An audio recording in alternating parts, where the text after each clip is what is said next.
Man, I hope the internet doesn't do something stupid. If for some reason you guys get cut out or there's like a drop in frames, just let me know. I'll restart it. I hate doing that because it makes two versions of the video everywhere, but whatever. We do what we have to do, okay? We do have to do. All right. So I have two ISPs. One is less reliable, so I try to be on the other one, but I forgot. Anyway, here goes. This is the show. Enjoy in 3, 2, 1. It's not termites. It isn't mice. It's Dig Dug, the new video game cartridge from Atari, console sold separately and hooked up by an adult. You dig for balloon men. Yeah. You dig for dragons. You can dig yourself into all sorts of trouble. The question is, can you dig yourself out? Dig Dug, the Atari video game cartridge. Versions available for all Atari systems, console sold separately. Balloon Men. Balloon Man. That's right. The dragons and the Balloon Man and your adults. We're going to plug it up. Yeah, we're all going to plug it in.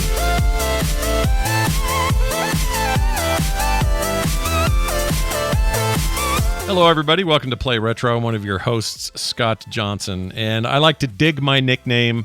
Sorry, that's wrong. I like to dig. And by the way, my nickname is Doug. All right?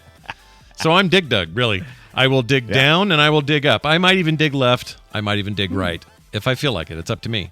It's not up to you to decide how I kill fire-breathing dinosaurs and weird little glasses-wearing nerds. All right?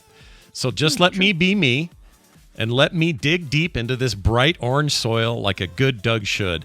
And you'll know when I'm doing it because the music only plays when I dig. Thanks, Doug. And I'm your other host, Brian Dunaway. And I think I have really dig-dug myself into a hole this time. A real hole full of mystical, goggle-wearing, fire-breathing, ghost-phasing crap where everything is out to invade my personal space and steal my little Smurfy souls, of which I have 3. Oh, 2. Like for me, I brought my squiggly line bicycle pump harpoon to inject those buggers with so much air they pop like an overinflated tire. It's just another Saturday at the arcade. Dig it, Doug. Dig it, Doug. Douglas. What if he goes by, his mom calls him Douglas, you know?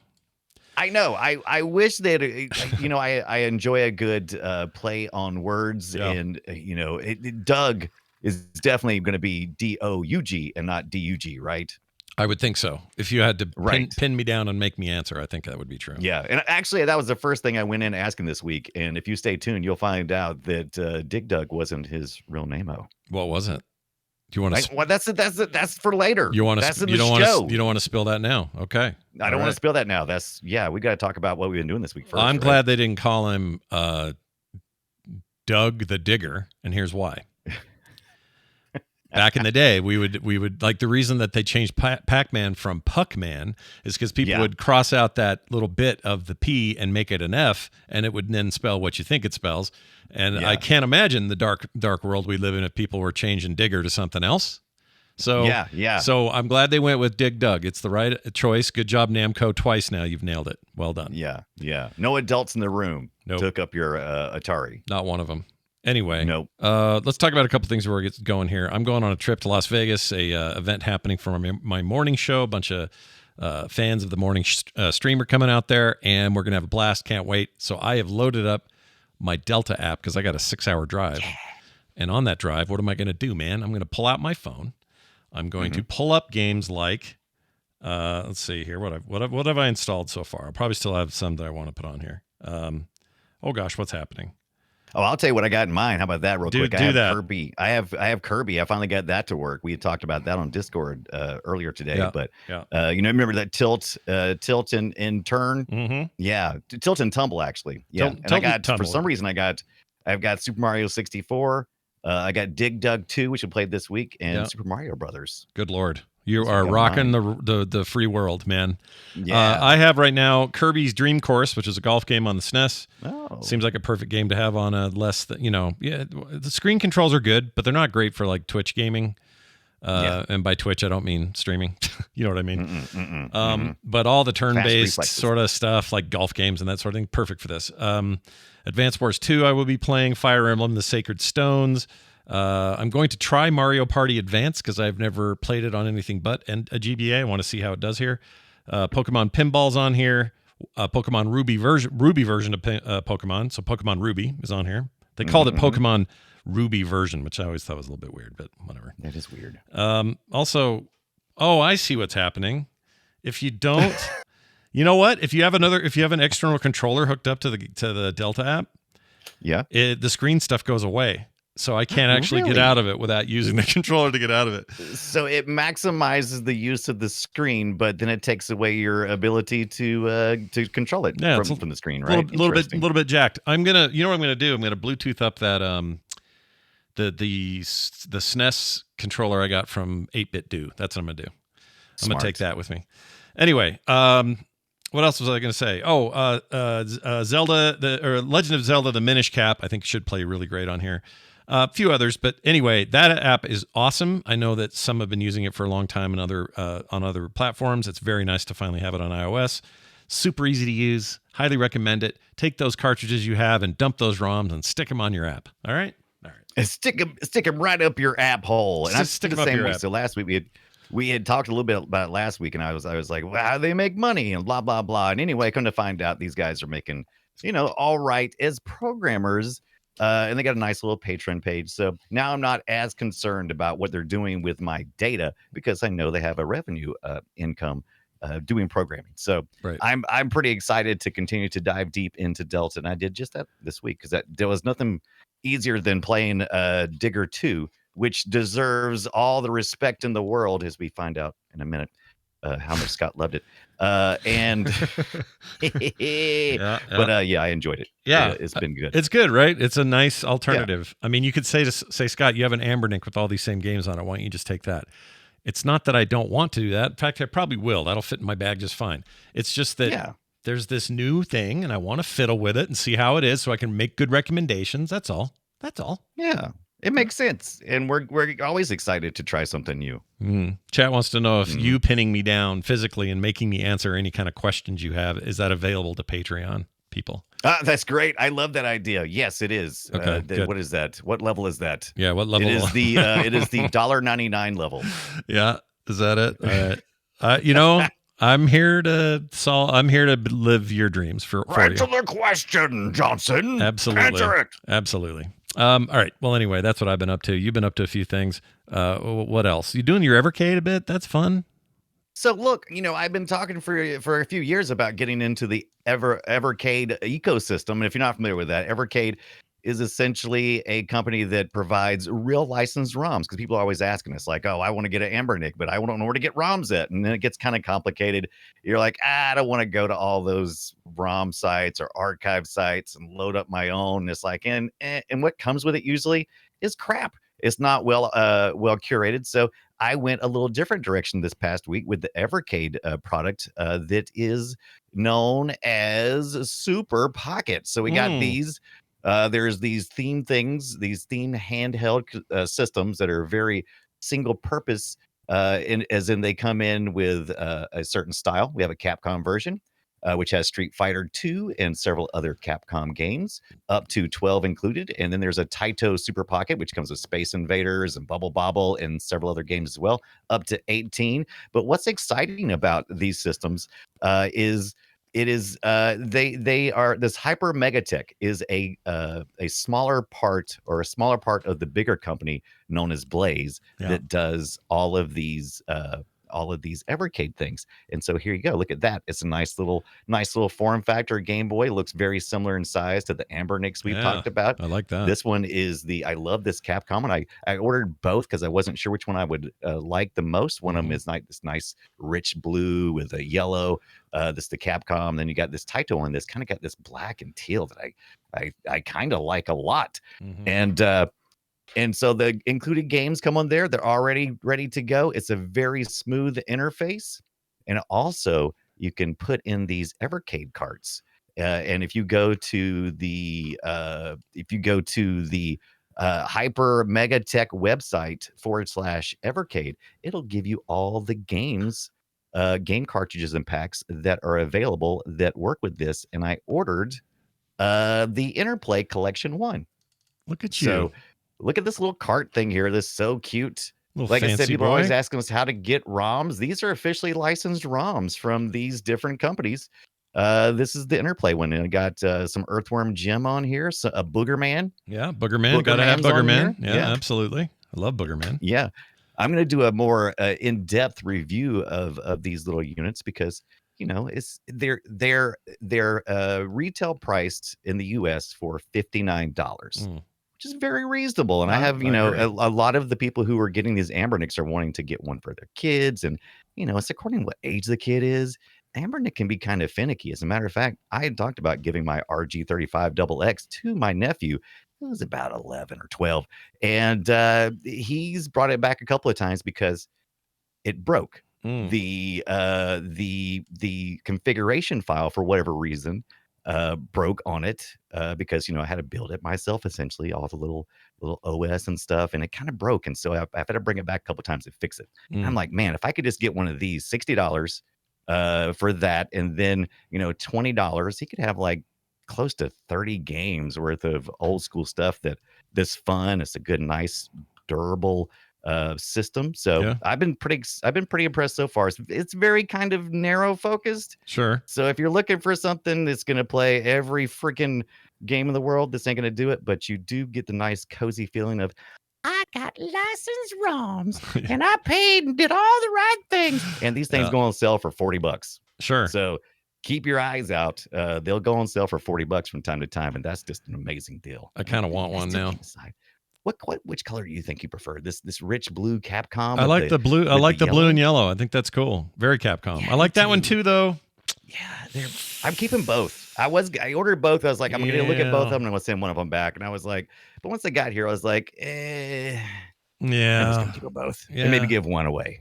I feel you, dude. That's a hard call, but you do what's best for you, is what I say. Yeah, very excited about it. Very cool. Well, we're going to get right into it then. We have a big game to talk about, a very influential one, and we can't talk about it until we play this thing. Shall we play a game? We shall indeed. Let's play a game called Dig Dug, or some called him Digless Douglas. No, that never happened.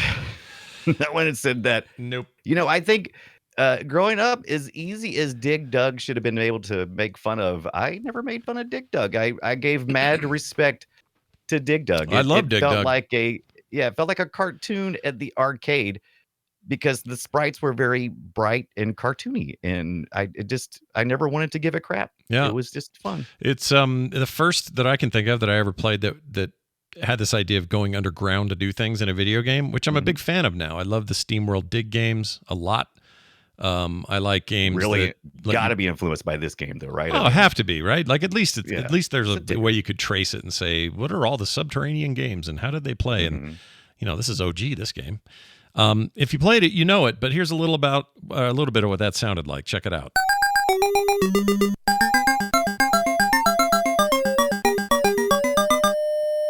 Classic, dude. Now, you'll notice some hitching in the music. Listen. Well, maybe not that part. But the music will hitch all the time because when he moves around, the music plays. When he holds still, it stops playing. And I remember as a kid going, that's annoying. I wish this game wouldn't do that.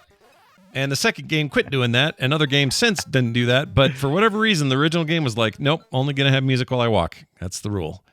I found it interesting. I thought, what a interesting programming trick to get around like timing of music and how it plays. Because I did play the later games, and there were times when I'm like, the music doesn't quite match up with what's going on screen right now. And so I kind of hated it. Matter of fact, I kind of get into it. I'd almost find like a rhythm to it. I'd be like, do, do, do, do, do, do, do. And I would just stop and I would just play the song in my head for a second there. And I would just kind of stand there with my character and I would walk along again. I kind of hate it. I don't like it either. I don't even come close to loving it. But I think you don't love it at all? No, I mean, like, I love the game, but I don't like the way they do the music. I think the music's annoying and it's hitchy. I feel like it gives me just even one more level of immersion because I feel like I'm controlling everything. Yeah, it's like the music stops when I stop moving. I'm so centric. It's all about me. No, it's a good point. It's a good point. Brian Doug. If Brian Dugaway wants to dig away and not be fettered by simple things as regular music, then I understand. I feel you. I kind of feel like I'm like humming the song or something. I'm doing the Lord's work. I'm out here, digging and killing the for whatever reason. There's only 2 enemies in this game. Even Space Invaders had like a variety of characters, but here you just got You got a fire-breathing dinosaur. Then you got like we call it the nerd contingent with the goggles. Yep. I don't know what he's doing. I don't know what's going on with him either. But yeah, you got these goggle guys. You got these dragons. And they have names. Fire. Yeah, they have names. Oh yeah, we got to talk. What was he originally called? Let's break the seal on that secret. What was he? Okay. Well, let me finish the enemies thing. Pukas. Right. That's the red. The monsters with the goggles, and the Figars, which are the dragon-like creatures. Yeah. In the you find out later that his name is, and I had it pulled up. He goes by the name of, and I'm going to butcher this. Is it Tezohori? I know the Hori part is right. Tezohori? Tezohori? I think that's right. Right. It is the father of so the main character in in the Mr. Driller series. Yeah. Hold on a second. I teased it and then I forgot it. His name is a pun on Horace Zo, which is I want to dig. Okay. Boy, I ended up making that very anticlimactic because I didn't phonetically spell out by the name. Yeah. Tezohori, right? Tezohori. Right. I believe you. I believe you. I think you got it right. I want to dig is his name. Yeah. But I guess that would be boring though, wouldn't it? I mean, and Hori is also known as the hero of the Dig Dug incident in Japan.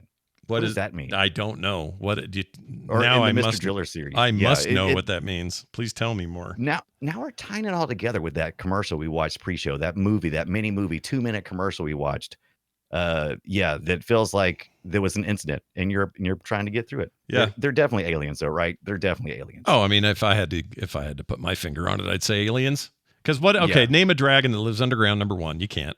Number two, Godzilla. Name a dragon. Well, he lives under the ocean. It's not quite the same. Yeah. Well, except when he's visiting King Kong. That is true. But imagine a world where underground dragons exist. They shoot fire out of their mouths. They can also teleport through hard dirt. And that brings me to my least favorite thing about the series, about the game. They ghost. I hate that. I think that sucks. It's cheaty. I don't like it. If I want to go, if I want them to just traverse through the world like Kitty Pryde, then I would have asked for it. I freaking hate that. I want to kill them because they wandered into my tunnel, not because they teleported into my tunnel. F that business. Right. So not a fan of that method. It bugs me. I kind of wish that was gone. Now I understand the game is a little more difficult because it's in there. And the business is, let's get quarters. I get it. But a little bit annoyed by that.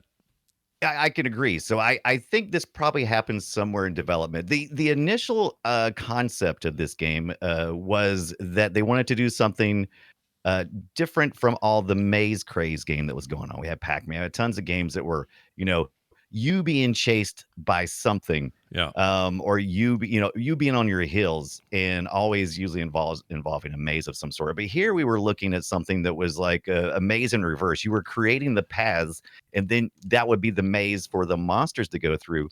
But you couldn't just make that be the game, right? Because in the early levels, that's what you do. You have a single screen, and there's monsters in little areas that they have like little paths they walking back and forth, and you go to them, and you kind of dig into their little area, and then you attack them. When you get down to the last character on the screen, he tries to escape, so you have to chase him.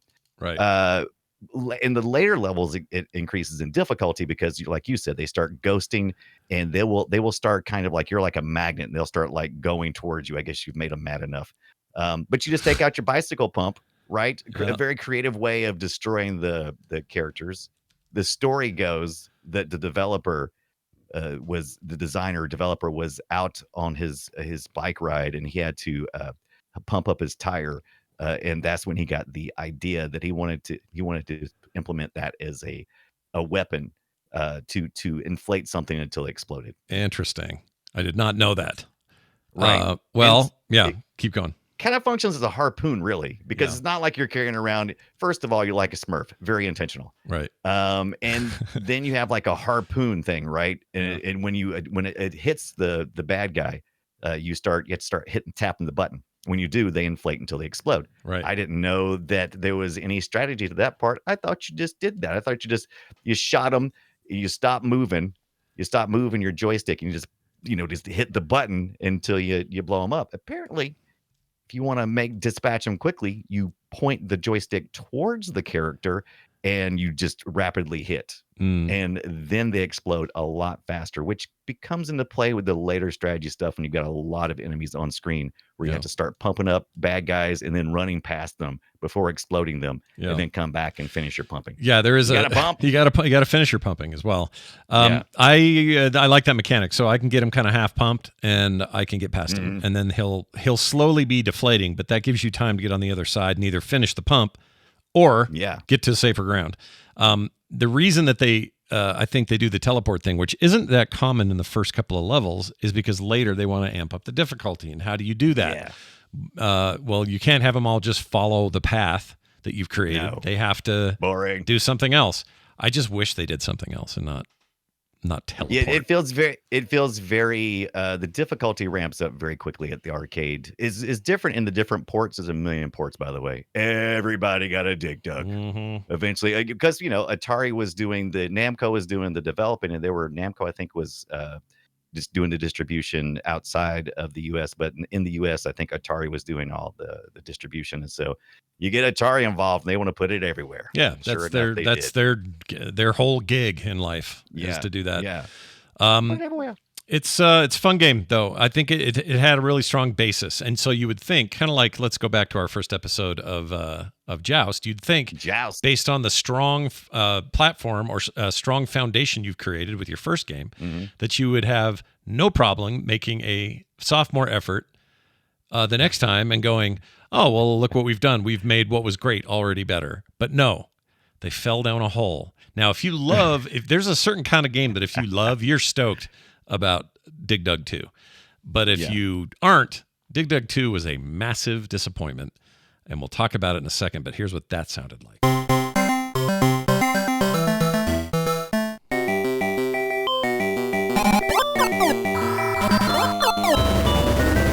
Big improvement on the audio. Everything sounds really nice, right? So good. No issues. Good. That's not my issue with the game at all. The big issue I have with this game is it's clacks, is what it is. Remember clacks? Not clacks. Am I saying that right? Not Zaxxon? Clacks? Not Zaxxon. No. What's the one where what are you looking for? You cordon off chunks of the space and then you try to seal it off, and then now that's yours. You just described it. Yeah, but there's exactly the game for Dig Dug. But there's another game called Clacks. Yeah, with the double X, right? It is. I think it is Clacks. Anyway, it Clacks. I think it's double X Clacks. I think that's right. And that's what this game is. You're still a little digger dude, but your job is to just tie these posts off and get rid of the the creatures that way, which make a return appearance. So there are some new ones, but for the most part, it's like, oh, here's those dragons again, and here's those stupid blow up ball guys. And you still got Pukas. Sorry, Pukas and Figars. They also still teleport, but they teleport from one plane to the other. Your maze is basically cut out for you, and it appears that you're on like the ocean or something. You're like on an island. Yeah. You got 70 islands that you're taking care of. 72 different tropical islands to go against these jerks. Who are still just trying to. They're actually got more of a homing in them than the first one, because the first one they kind of ignored you somewhat until later levels, but this time around they're all on you. They're coming to get you. Yeah, and this game has got a definite a swing in the direction of half pump them strategies. So pump them, run and do stuff. Pump them, run and do stuff. Don't blow them up. Just pump them and do stuff, because your goal is to cordon off land, have that land fall into the ocean, and take those creatures with them. On paper, there's more points there, Scott. On paper, there is more points. It's combos and stuff. On paper, this sounds amazing. I'm here to tell you, in practice, it is an affront to the legacy of Dig Dug. All right, and I stand by that, and always will. At first, I was the same. It's one of those shocking things. It's still kind of like you're still thinking he's still kind of a diller. A diller. He's a diller. He's a driller. He's still a driller. Yeah. But it's changed some, and I was put off as well when I first started playing, but after I gave it a chance, I kind of like some things about this. Now, I definitely didn't feel like I was playing Dig Dug. I felt like I was playing Dig Dug in a, I feel like they put the character Dig Dug. They put all my characters in a different game essentially. It doesn't feel that's like exactly the it. game. That's exactly it, and that's where my problem is. So I would call this a little bit of Smack talk. There's a little bit of smack talk. Brian's got an interesting point. Like, it does take it in a direction that if you're cool with that direction, then yeah, you're excited. You're like, oh, Dig Dug playing in a new way. And back then, we're making arcade games not knowing what expectations should be for a sequel. We don't know that more of the same is kind of the standard yet. And by more of the same, I mean more of the same, but then adding things, making it better. And this game just said, what if it was a whole different game? Yeah. And that was an okay idea then, because we didn't know any better. That's just that's what they did. And I remember as a kid going, let's see. All right, what do you got for me, Dig Dug 2? I played the hell out of the first one. What do we got here? What the hell is this? Dig Dug 1, 82, before the big crash. Dig Dug 2, Trouble in Paradise, 1985, after the crash. We're definitely trying some different things, right? Kind of during, though, right? That crash was like in the middle of 85. That was a bad year. Yeah, it was a bad year. So it didn't, Dig Dug 2 did not do nearly as good as the first one. It was a totally different take. And that's, like you said, they were trying to decide. They were like, do we want to do something totally different? Let's do something totally different. We already made Dig Dug. Why would anyone want to play Dig Dug another round? Nobody wants to play that. Yeah, we did. That's exactly what we wanted. But you don't get to drop rocks on people here. That's one of my favorite things in the first one is, digging right underneath a rock and then waiting for the characters to kind of stack up and or tunnel underneath you, and so you can just drop it on them. Instead, we get this swap out with this crash the island kind of thing. And once I got into it, I actually started enjoying it. When I just let it all go and said, let's play this game mechanic and really enjoy it. And I found a lot of joy in it. Actually, I played longer than I thought I would. Yeah, I tried. I'll say this. Yeah. This attempt was. I gave it a Christmas try. That's not even a phrase, but I gave it the Christmas try. Yeah, it is. Actually, that's really good because I've talked about this before on many shows. I give shit more leeway around Christmas time because I just feel like, maybe it's Christmas. It's the right spirit. Sure. I get it. Yeah. The spirit. I mean, the spirit of giving. I'm going to give it a little bit. It can also be a little confusing because you're not really sure what's going to fall apart once you connect two of these posts. Like I still couldn't quite understand exactly the determination of what's going to fall, because when it does fall, just like in the rocks in the first one, you want to make sure that you don't actually accidentally backtrack and get smashed by your own rock. You have to do the same thing here. You'll easily start to kind of fall off in one direction, and you immediately have to push your controller to go in the other direction. So it's kind of almost like a quick time event where it's like, oh no, I've made a thing happen. Now I have to make a decision, post that decision to make sure that I get away from it. Now, quick note, someone in the chat, Dr. Calhoun has corrected me, and I'm glad he did. We were saying Clax. It was never Clax. It's Quix that they had copied. The Q-I-X Quix. That's right. Yeah. Sorry about that. I knew it was, I don't know, something about that didn't sound right. But Quick Clax. Quix was basically like, hey, block this weird graphic into these holes and try to stop them from doing their stuff. I'm showing some video now. It was a game that was fine, and this game decided, why don't we do some of that? And I went, no, I want to dig. What are you doing? There's no digging here. It does not feel like a dig, even though you're kind of digging, but you're doing it all on the surface level because it's more from a top down than it is from being actually in the dirt. Yeah, like the commercial told us. Yeah. I'm sorry. I see you, or IQ in the chat says capture the Windows 95 screensaver. That's exactly what Quix was.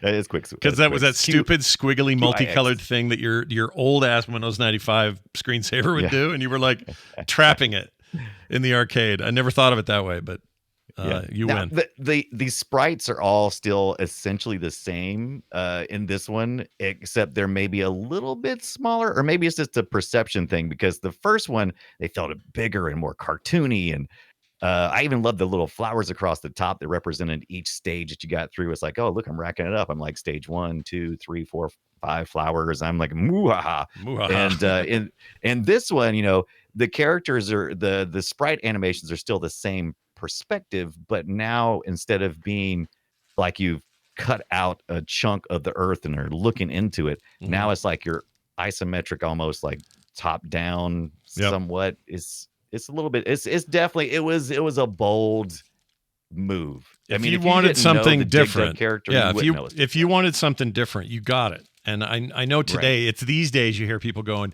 how come the industry can't do anything new? It's all sequels.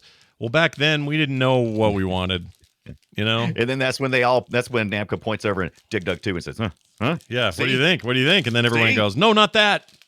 Not that. We didn't mean that. Anything but that, please. Anyway, I think they're both solid games though. Where things got interesting though. By the way, this was called Dig Dug 2 Trouble in Paradise. People forget that. It had a name, like a extended name.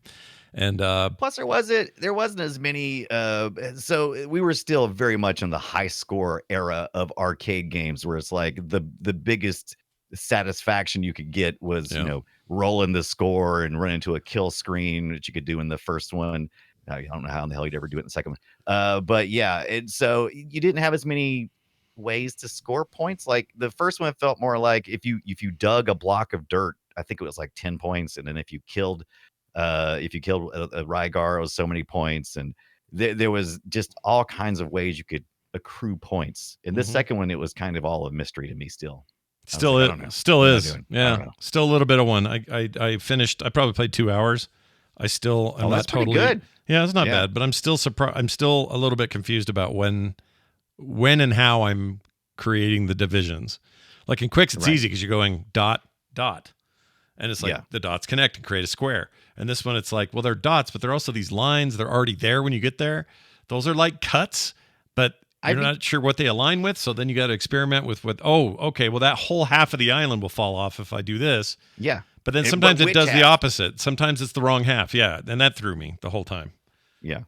Never could quite get my head around it. But anyway, Dig Dug 2 Trouble in Paradise. Yeah. I do think Dig Dug Do, Mr. Do. Mr. Do. I do think that the more I look at it, I would be interested in reading the manual and stuff that tells you. The more I think about it, the more I think the randomness of which way things are going to fall is an intentional thing is part of the game mechanic of trying to regain balance after you cut it off, I think. Yeah, I think so too. I think that's a fair assessment. Will I play more of this soon? Probably not. I got it on my Delta app on my iOS. I may have no choice. I may be in the doctor's office going, well, it's either think about the shot they're going to give me or Dig Dug 2. Dig Dug 2 Dig Dug 2. Or I'll play Dig Dug 1. Right. How about that? The first game. Oh, so you think I have room for 64 kilobytes of ROM? I ain't got time for that. If that. I wonder how big that actually is. My iCloud is full. It's so funny the size of these things compared to what we can do now. Let's see if I can find that real quick because I would like to know how big it is. While you're looking at that, I'd like to talk about the ports in the first one. The second one didn't get very many ports, but the first one, man, it was on everything. And I was going to kind of run down. The Commodore 64 to me had the best audio if you're looking for one. It's got that SID chip. It sounds great. It's a little deeper and richer. And I think the music plays the entire time, not just when you're moving. The Apple 41K, by the way. All that thing was. 41K sounds about right. Yeah. Apple II, worst audio. These are kind of indicative of a lot of games from this time. It always seemed like the Apple II would have terrible sound in by default. People did make it good, but it always seemed like that was the experience. The NES had the best visual stuff. It was really good, basic. The Atari 2600, the least visual, as you would expect from an Atari 2600. It's this basics blocks. Right. But it's still Dig Dug. No, it's still Dig Dug, exactly. If you take I'm trying to think how many Dig Dugs could you get into a gigabyte? And I think it's like, I guess if you just times it by 1,000, it's 44,000 copies. Yeah. Imagine if you could play those all at the same time. Yeah. I mean, no, don't imagine it. It's a terrible thought. Don't imagine. Okay. You don't want to do it. I'm not imagining it. Now, look, if you were a kid in the 1996 and you had a PlayStation and you really longed for the Dig Dug experience, it turns out there was one, and it sounded like this. That's right, Dig Dug arrangement. I mean, it's got all this music. It's kind of remastered. We talked about some of the arrangements in the pack in the past. We talked about the Pac-Man arrangement, which is amazing. We talked about was it the Galaga arrangement, I believe? Yes, we've talked about that one. Or was it? Yeah, it's Galaga. Yeah, I think so. But these are all upgrades for the originals. So you would usually have the same gameplay, but you would then make it jazzy and fancy and bouncing graphics that you could have from 1996 in the arcade, or later on in your if you get the collections. I play mine on the PlayStation 2, by the way, which I have a copy of. Which one was this one? Capcom Classic something something. Capcom. They had Dig Dug for a while. Was that their thing? Namco. I'm sorry, Namco. I had to say Cap. I'm looking at my Capcom box over here with this. It's hard to ignore it. Sure. Yeah, Namco. Yeah, Namco. Yeah, this is a pretty cool version of the game. I played a bit of this. I like it. In fact, I think this might be my preferred way to play because the gameplay is intact. It plays just like you would expect Dig Dug to play. The graphics are just better. Everything's more spritey and colorful. The ground looks like dirt and ground and bedrock and all that. So there's just kind of more of an adherence to the vibe of the game. I don't know. I think this is actually pretty definitive. It's really good. If you like the color bands in Dig Dug, they continue to do that here, but they added some more variety to it. Like Scott said, it has different rocks and stuff. And this time you got like this overworld kind of select screen that you don't get to select. It just basically tells you you're in this area and now you're in this area, and you kind of clear blocks as you go along when you clear each stage or screen. Yeah. And the bad guys are a lot more aggressive in this one. So they will the Rygars, or I always want to say Rygars. It's not. It's Fygars. Fygar, yeah. Fygar, not Rygar. That's something else. Yep. But the Fygars and the Pukas are prominent in the first couple of stages, and you'll have power ups.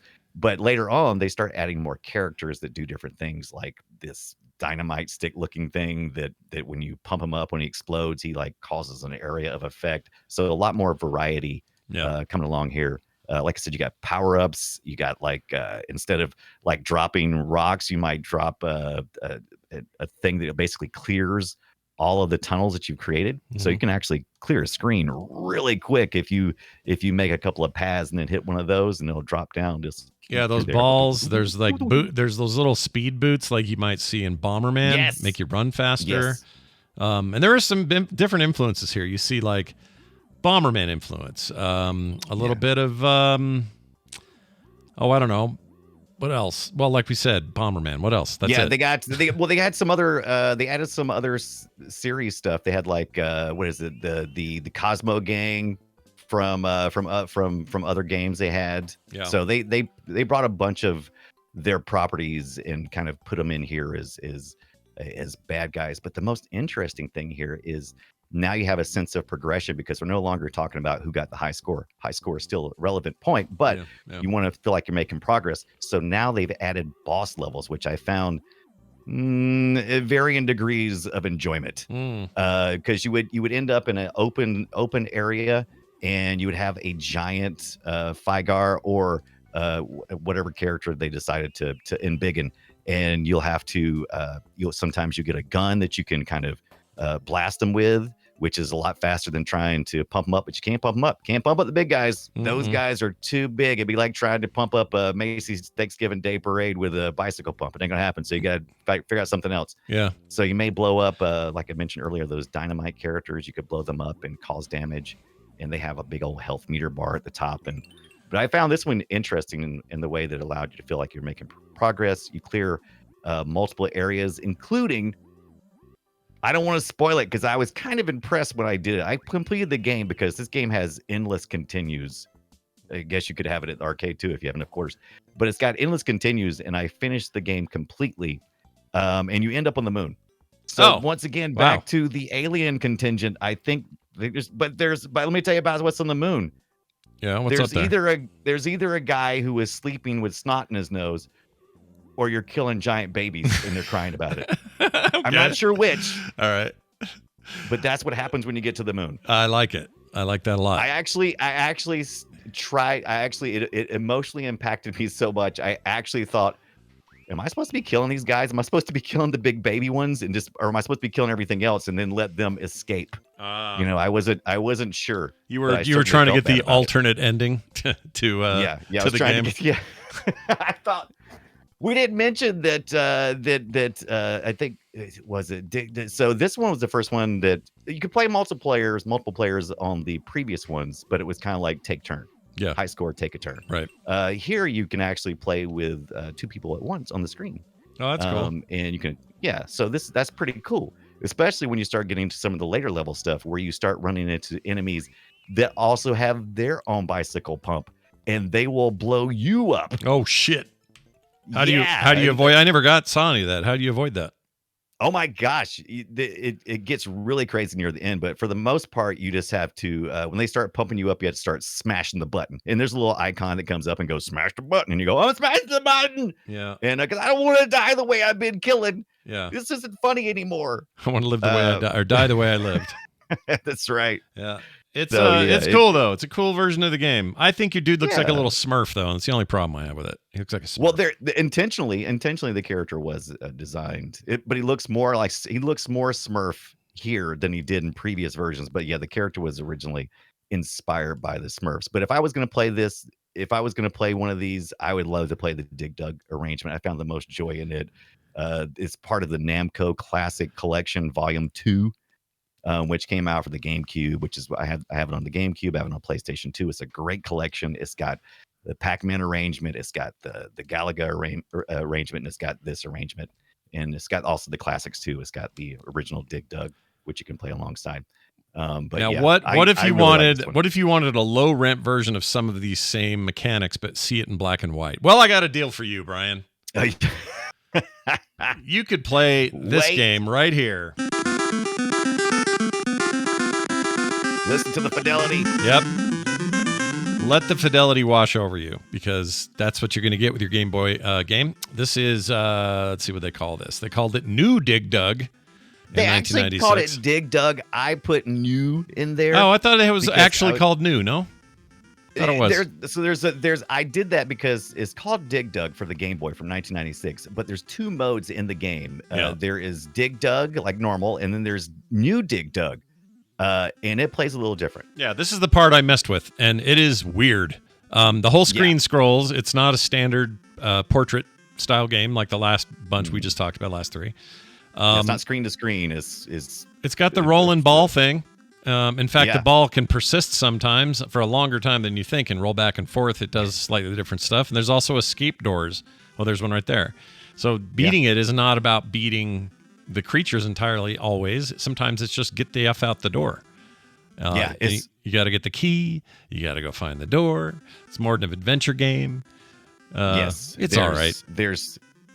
I actually enjoyed this one as well. It is definitely a different take. You still have those bands of colors as you go down, but it's more maze-like, which kind of surprised me. And look, he looks like Bomberman there. Yeah. But he looks less like a Smurf because he's black and white. Yeah. Unless you had a black and white TV when you watched the Smurfs, it probably looks the same then. But anyway, yeah. So this is kind of like follow a maze. So they kind of brought back all the things that they tried to get rid of in the original, which get rid of all the maze elements, and you are not the person trying to pursue, but you're the person trying to escape. Right. So they took everything in the original Dig Dug and flipped it over and said, no, you're going to try to collect keys. You're going to get blocked a lot because there's going to be, there's going to be things you can't dig through. There's going to be impenetrable walls, which creates a maze-like environment. And everything is going to be chasing you constantly, doing that ghosting BS thing that we hate. Yep. And the bad guys are never ending. They just keep spawning until you collect the keys and escape and go to the next room. Yeah, it's always the same set of number of keys. I could never tell during my playtime. I think it's always 3 because the way the door graphic is, every time you get a key, one of there's like 3 bars. Yeah, it's like it's like boarded up, right? And one of the boards leaves. Yeah, that's true. Yeah, and so you get the key, and then a board disappears, and you just keep going down until you get it done. But it's not bad for a Game Boy game. It adds a little difference to it. I like it. I felt like a little bit mechanically, it was a little low rent compared to the previous game we talked about, the PlayStation game. Oh yeah, It's a Game Boy game, so what do you expect? And these other elements and kind of making it an adventure is interesting. Right. It's cool. It's cool for what it is. You know what? I'll give them credit. It's all right. Yeah. How about that? It's all right. Look, they give you the original Dig Dug, even though the screen scrolls, but it's a Game Boy game.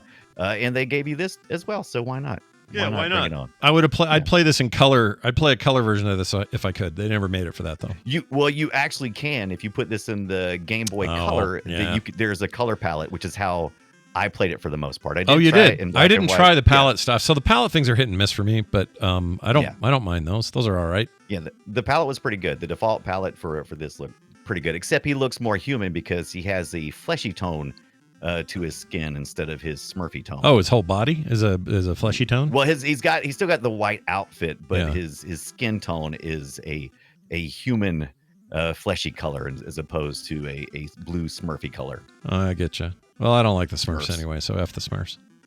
Oh my gosh! Don't F the Smurfs. I don't like them. They're the best. No, I don't like them. I love the Smurfs. Papa Smurf totally had sex with Lady Smurf, and had all those other Smurfs. That's what happened. There's only one girl in the entire camp. Is Smurfette, Gargamel made Smurfette to trap the Smurfs because they didn't have any ladies. Yeah. Come on. And they not only did that, Smurf lore. They not only did that, they said, hey, what if she had no pants on the entire time we do this? What if she was naked? She had a top. It would, yeah, but no bottom. The boys had no tops and only bottoms. I'm telling you. Smack time. That's what that chick clip has been for years, and we just haven't had it in a long time. It's back now. Yeah. It's back. Well, there you go. That is a look at those games, and they're pretty great. If you're looking for something that's maybe, I don't know, adjacent or inspired by Balderdash is a big one, or Boulder Dash rather. Mr. Do is a big one. People love Mr. Do. Yeah. I'm not a giant Mr. Do fan, but it's all right. It's okay. You know, it's pretty good. I like all of them. Mr. Do obviously inspired by this game. Dig Dug, but a lot of people have shouted out, and they were. I think it went when we just asked what we want to talk about, whether it was going to be the big guy, the guy who started it all, Dig Dug, or if it was going to be Mr. Do or Balderdash. I think most people said Dig Dug, Mr. Do, then Balderdash. Okay, I think that's how it went. That's the order. But I like all three of them, and there was a bunch of other Digger games that I accidentally came across while trying to go through my ROM collections and launching, and it's like. Mr. Digger. Is it Mr. Digger? Digger. I can't remember. There was a whole bunch of it's a rare game. I had never, I don't remember. Yeah, or don't remember well. I know what that is. Gosh, what's that called? Mr. Digger. Is it just Digger? Digger game made by Rare. I saw this once. This is called. My God, it's just called Digger, 1983. Yeah. Yeah, that seems dangerous. It's really. I played it for a couple minutes and I was like, yeah, I'm going back and playing more of this. It was really good. Seems a little dangerous, that name. That's all I'm saying. It seems very dangerous. Seems like Mr. Digger. Somebody could scratch that off the marquee and cause some real problems.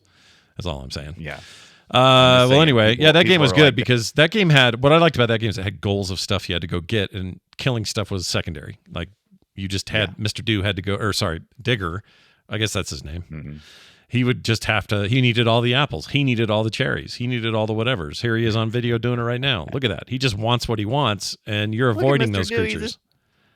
Mr. Do is doing his business, man. Yeah. I do love the character design of Mr. Do. It is a lot of fun, and it took Dig Dug to the next level, right? Yep. Mr. Do It. Mr. Do It, Digger, and Boulder Dash. Check them out. Also, if you want to get something that's current like these, I'd recommend all that stuff from the SteamWorld Dig games. That being said, there's a game called Murtop on Steam that is basically a clone of this. It's basically Dig Dug in a modern setting. Came out in 2023. Yep. It's only like $5, but it's even got like the background screen. It's got a board like in the middle. It almost looks exactly like all the little emulators that you see of Dig Dug, whereas you got these nice little graphics in the back of lovingly detailed fun artwork, and then you got the action part, which is in the 4x3 screen in the center, and it's just like you might as well be playing Dig Dug, but in a modern setting. But it's got some Bomberman stuff going on. I like that. Lots of bombs and stuff. It's got some cool interstitial mid screens where you're doing different stuff, and also currently sitting at 100% review rating. So hey, it's maybe faster go too. Get it. Is this going to work on my Steam Deck? That's the question. That's where I want to play this. The Steam Deck compatible. Let's see. Steam achievements. There's no Steam. There's no button for it, but that doesn't mean it won't work. Profile features limited. That's usually what you look. So what is that? But usually they have like a rating of either unknown or works partly or is fully whatever. Where's my Steam Deck at? I don't know. Mine's always out. Mine's always charged and ready, man. Love my Steam Deck. Charged and ready to go. There you go. I need to dig it. That's a fun look at all that. Now it's time to play a game of our own. Destroy it. Guess My Game is a segment on the show where we guess each other's games based on old audio. We tell each other the platform and year, and the rest is up to us to guess from a list of 4 options, not 5. I always say 5. I don't mean 5. I mean 4. I don't know why you say 5, but I'll take it. You know, E is usually your all of the above, but that's never going to work here. So right. I don't know why it's never going to happen unless I put Choplifter as A, B, C, D. Then it would work every time. All of the above. Yeah, then it would work every time. Brian, let's start with me here. I've got some audio from 1990, 1990. That's the year. Okay. This is an NES game. And looks like we both did NES today. Mine's a little older than yours, but let's see if you can get this. I'll play a little audio, and then I'll give you your options. Here you go. Mine's the best. Oh, is it? All right, here you go. This kicks. It's rocking, right? It's real good. Oh, I love this. It's got some of the best music on the NES. Holy smacking. It's like a cut above balls. your normal thing, right? Yeah, this is awesome. Yeah, it's pretty impressive. All right, here are your options. If I can find them. Where is it? Okay, here we go. Is it A, The Immortal? These are all NES games from that year, by the way. Right. A, The Immortal. B, Crystalis. C, Castlevania 3, Dracula's Curse. Or D, Solstice, The Quest for the Staff of Demnos. Demnos. Demnos. Look at Demnos. Look at him doing Demnos. Dip. I don't think it's Castlevania 3 Dracula's Curse. It doesn't sound like a Castlevania jam, so I'm going to mark C off no. Okay. I'm trying to remember Crystalis. I've actually played that before, but I don't remember hearing that jam and music. But man, The Immortal, that sounds like the name of the song. Or Solstice, The Quest for Staff of Demnos. Demnos. Demnos. Yeah. That was it's either A or D. Isn't that amazing? It's like 100 guitars. That is amazing. Yeah. It's really good. I'm gonna go with A, The Immortal, just because when I heard it, I was like, this sounds like a game called The Immortal. It just sounds so grandiose, right? Yeah, it is very grandiose. Godlike. Let's find out if it's that. Is it that? Nope. Oh, your second choice was correct. D, Solstice, The Quest for the Staff of Demnos. Oh. I played this game, but D. it was a European version of the game. They also had it in Japan. I don't think it happened here. As far as I know, there was never a North American release, and a lot of people just straight up called it Solstice. They never called it by its long name because that long name sucks. Yeah. But it's like this cool, kind of almost early Zelda kind of concept. I don't know. I mean, Zelda had already existed by that point, but it was like that kind of thing. More open world, lots of choices, directions you could go inside these castles and dungeons, and it was very cool.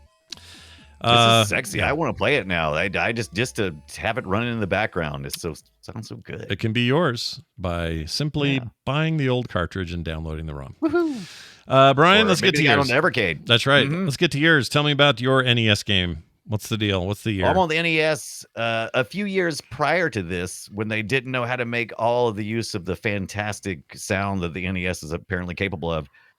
So roll that beautiful bean footage. That's the thing, right? I don't know. I think so. B-roll? I don't know. Here it is. Beautiful bean footage. Isn't that like that commercial for the beans with the dog and stuff? No idea. Never heard of that. From bean the footage. 90s. No idea. Never heard of that. Bean footage. Okay. Hold on. I'm looking it up now. Yeah, bean footage. Yeah, like you'd eat a bean. Like a bean. Here we go. Beautiful bean tryouts. Bush's baked beans. The Duke the talking dog. Is this it? Maybe so. Let's see. Roll that beautiful bean footage is what I remember. Bush's secret family recipe. All right, here we go. Bush's baked beans taste so darn good. Roll that beautiful bean footage. Some think there it's it our is. specially cured bacon. I don't remember this at all. Yeah. Roll I used to walk around saying that all the time. Footage. Oh my gosh. I'm gonna go cap that later. I love that. That's amazing. Nice good job. Stuff. All right. 88 NES. Let's play the sound. Yes. See what we get.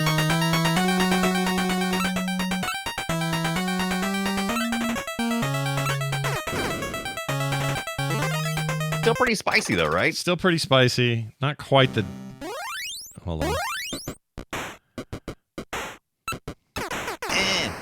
Yeah. Wiki. Okay, interesting. Give me my options. What are we looking at here? All right.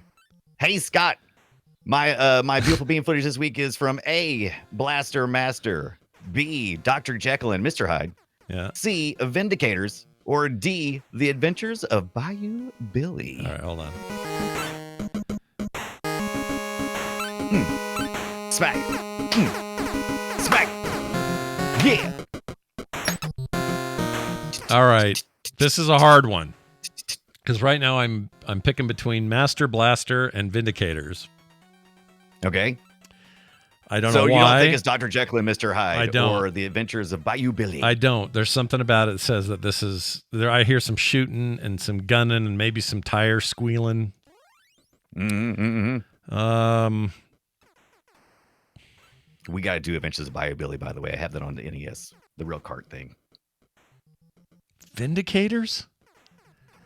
Vindicators is correct. Is sir. it correct? I got it. Vindicating. Yes, sir. You've finally been vindicated. Because the reason I think it's Vindicators is I think I know what Master Blaster or Blaster Master sounds like. Yeah. And it ain't that. It's close. It's in the vein. It ain't that, baby. Dude, sweet. That game. So I got to look this up. What does this game look like? Vindicators. It's so I was when I was doing all my little Atari stuff and everything. So this is another Atari released, being distributed Nintendo, and I think it uses the wasn't this one of those Tengen things too? I believe. Oh yeah, with the weird Tengen box that always had the gold borders on it. Yeah. Oh, here it is. Okay, I know this game. This was an arcade game too, right? I think. It was an arcade game. The audio I captured from the NES. Right. But yeah. Right. This is a tank game, kind of top-down isometric kind of thing. It's a very good-looking game. Yeah, you know what? Zaxxon vibes, but in tank form. Mm-hmm. Here, chat, you can see another one of these. Little image here. Look at that little top-down. Ooh, that. I don't know if I ever played it, but this is the kind of thing I would gravitate toward if I saw it in an arcade. I never played it in the arcade, but I've played it in my ROM collection. Yeah. For the NES. And the name is also slightly familiar to me. Now that I see the box, I'm like, oh, okay, Vindicators. Interesting. Fun though. Did you play it? Did you play it recently? And did you? Oh yeah, I played it right. Not super recent. I think maybe. I can't remember when I played it last, but it popped on my list when I was going through my Atari games for this week's Dig Dug. Well, we know it's good. That's all we know for sure. Well, congratulations to me and not to you. Oh, smack talk. That's right, smack talk. Smack talk. All right. Time for some emails, texts, to the treasure room. other things. We'll start with the text. We got one here at 801-471-0462. This is an anonymous person who says, for Play Retro and or Core. We'll do it here because, damn it, we need some love here on the show. Yeah. With smartphones having emulators now, such as this Delta app, do we think we'll see a decline in devices like the Ambernick? I just got an Ambernick, and within a day of me jumping through hoops to get the new OS and all my ROMs on it, they announced emulators on smartphones. Personally, I prefer having physical buttons rather than touchscreens, but wanted to hear what you all thought. Thanks and cheers. I believe that the tangibility of the Ambernick devices, the buttons and a D-pad and actual shoulder buttons, where the shoulder buttons are on a touchscreen are stupid impossible on this, and there's no way I'm using it. It's just dumb. Yeah. Because your fingers aren't touching it the same. Now, if you hook a controller up to it or do one of those backbones or something, whatever, that makes sense. And then that's a great way to play these things. But that being said, I think for some people, yes. So the answer is a mixed one. Yes, there are going to be people that are perfectly satisfied with this as an option on a phone. All right. Totally no issues. Go for it. Multiple ways of making it work. But I do think there will continue to be a place for the Ambernicks because there's Ambernicks and devices like them because they are so hyper-focused on doing one thing and one thing well, playing classic games in a classic format. And I don't think that's going away. If anything, they'll just get better. Better screens and better capacity and better buttons and all that stuff. I like having both. As a matter of fact, I'm becoming a bit of a junkie. I've noticed that people who are into handhelds often have more than one. And they so just adding the Delta for the iOS, I don't think it's going to impact them at all. I think they're going to keep on going because these things are the handheld stuff is just ridiculously affordable and is something tangible, and most of them are very attractive, and they kind of have a visual quality that your phone just loses as soon as you close the app. Yep. It's like, oh, okay. Yeah. This is not an experience. It's just an app. But yeah, I love it. It's they do them really well. Add to my list. I think that Brian's right. There's something about the experience of that physical box, even that it's made out of cheap plastic, and the screen even if it's made out of cheap best. plastic, it's just it brings back the nostalgia. Even if these back buttons on these things are terrible, by the way. The Capcom, I will say this: I did look at the Street Fighter 2, which is the premier game on this Super Pocket that I picked up. And that's a 6-button game. There's 4 face buttons, and I need 2 more buttons to play with if I'm going to play that.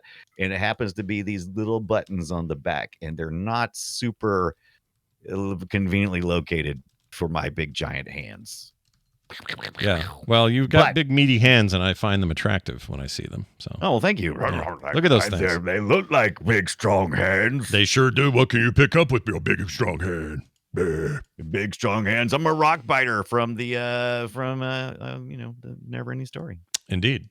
That's like there's like so many sad moments in the Never Ending Story, and one of them is when the rock biter is talking about it. They look like big strong hands, and it's like, and then 5 minutes later, the horse is don't drown, horse, no, and it's.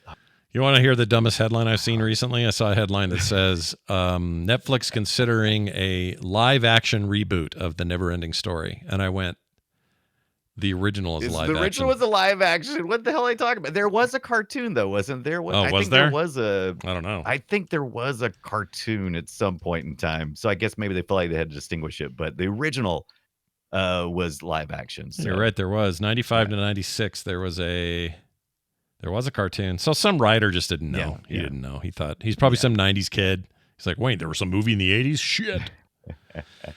Let's hear the trailer for this real quick, just for funsies. This is for Never Ending Story. Welcome to the wonderful world of the Never Ending Story. Meet Bastion and join in his exciting adventures and journeys through the magical land of Fantasia.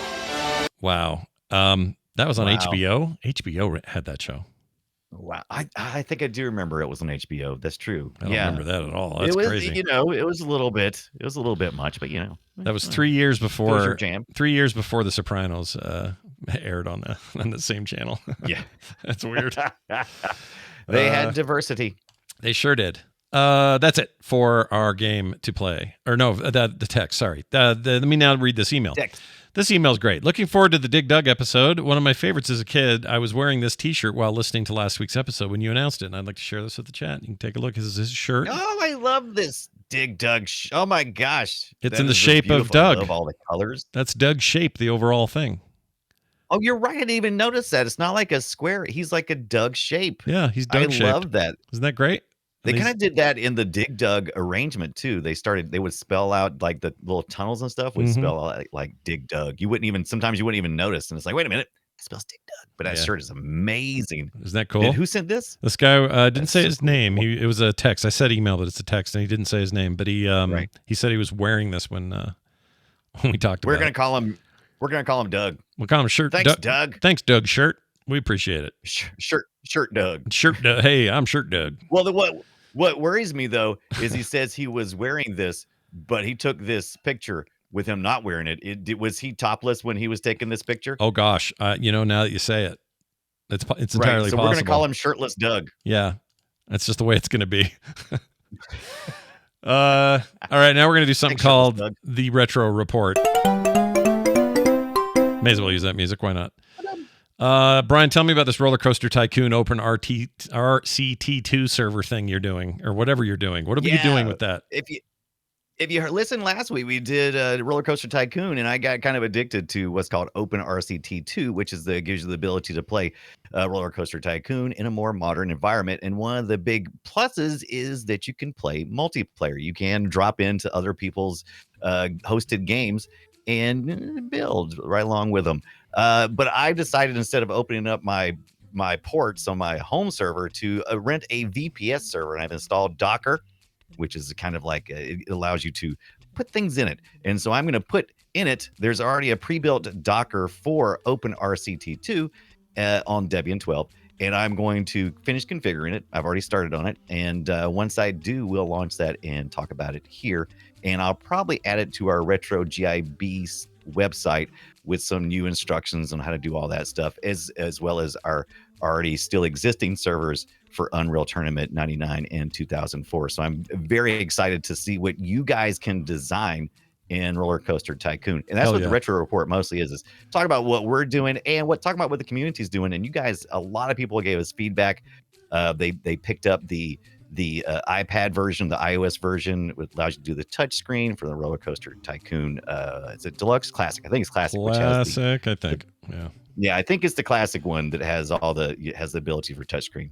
Deluxe may too, but definitely classic does. Nice. And there was some discussion as well last week because I said you should get Roller Coaster Tycoon Classic on Steam so that you can play OpenRCT2 if you don't already have it, because it includes Roller Coaster Tycoon 2. That's what you're gonna need. You're gonna need that one. You're gonna need it, baby. There is one more step that I didn't mention. You do have to download a demo game of Roller Coaster Tycoon 2 to put it all together. And so there's a few steps, but it's only like 3 or 4 steps, and I outlined them in our Discord channel on our Frog Pants Discord. If you're interested in knowing that, or you can just hit me up on Twitter or wherever. Brian Dunaway. I'll point you in the right direction so that you can play this OpenRCT2 with us. Nice. Come on in, build us something. Come on in there, build some really cool roller coasters and show us what you got, okay? Because we want to know. Yeah, show us how you murder your park goers. Yeah, it's not up to you. We know how we do it. Yeah, we know how we kill our park goers. It's usually overfeeding. Let them puke themselves to death. Really. Yes, it's lots of sugary drinks and food, and then a lot of G-forces. Yeah. This is all. These are all really good ideas for making your first park. So good luck, and keep us informed on how things go for you. Last week we mentioned some brand new patrons to the show, and they were super nice people. Who did we do? Seb and Greg Beauregard. Well, guess what? This week we're going to mention some other people. How about this name? Paul Shavit. How about D-Man? How about Drew Burris? Maybe even I'll tell you a third one. Eller McNeil. How about that name? Ooh, I like that name. These are just 3 amazing patrons that help us support the show and make it happen every week. If you would like to be among their numbers and take advantage of no commercials or ads anytime, anywhere, get free content every week at the pre-show, then this is the place to do it. Patreon.com/playretro today. Go sign up. Amazing pre-show. Yeah, we had a great one. Pre-show today, by the way. Had a real good one. You can catch it live. You can catch the pre-show live, but if you want to have it forever and always, you can. Patron supporters get that. We talked about the Dig Dug 2-minute commercial, and we had army generals. We had the president in there. We had creepy crawlies crawling beneath the earth. We had inflatable cars for some reason on Lover's Lane, and it was an experience to be had. Yeah. In my opinion. Yeah, it was real good. So check it out. And you also get a copy of the uncut video version of the show, which includes all that pre-show, a little bit of bottom of the show, and everything in between.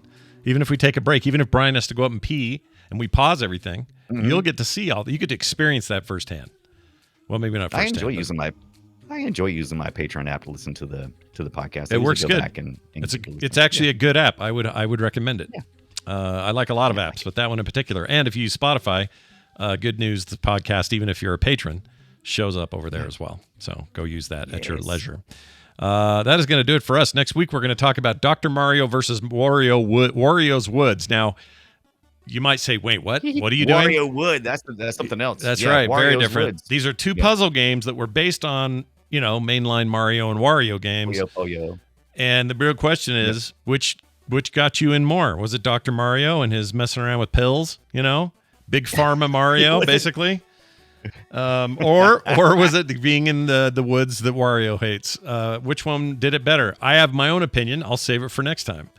But we're going to talk about both these. And these both are going to be classics. great to play on our Delta app, which we've talked about a couple of times today, and I've already downloaded both of them for my Delta app. Thanks for the recommendation. I will be doing that also so that I can play it before we talk next week, because I don't get home till Thursday, which means I'll barely be here.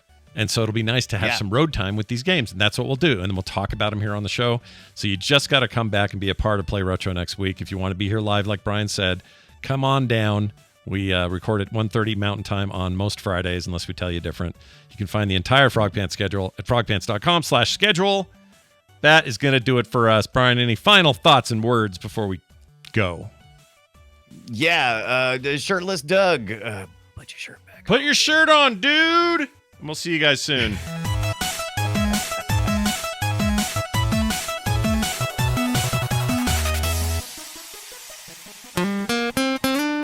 Get more at frogpants.com. Console sold separately and hooked up by an adult. Oh.